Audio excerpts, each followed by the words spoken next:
Ng'ato donje kaka fresha gi kinde mobro bedo kowuok nikech anyalo kata chiwo ranyisi ni wantiere klas gi nyithindo moko mang'eny ino e kinde ma odonjo first year obiro nyathi ma wuoyi ponono wiye nolielo lera maber e kinde ma o progress to ineno ko chako pidho rasta kendo seche moko koro mano joge odok olielo wiye ang'o makelo magi to ponono mbalariany onego bed ni puonjo ji kata nyiso ji kit kaka onego bed ni girwakore ka nyathi donje skul kidonjo kaka fresha kacha koso onego bed ni giketo chike makamagi ka japuonjre osesomo ponono kuom thuolo maromo nade.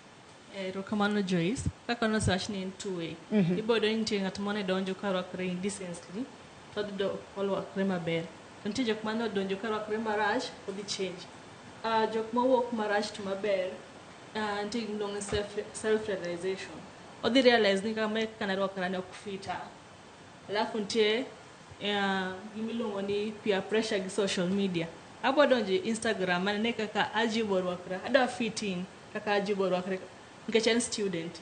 Another way adhi nokao wachni Tabitha rwakre. Koro en self-realization gi peer pressure plus social media. To kaka oso wachni en kaka idongo. Nitie gimoro ma karwakra ing'isiga ni kaka irwakre represent janyuolni be.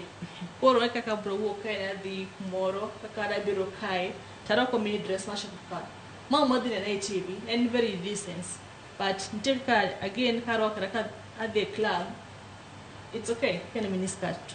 Koro wach moro ni nego ket ni dressing code ni for some reason en sawa obro konyowa somo obro konyi respect ni obro konyi everywhere.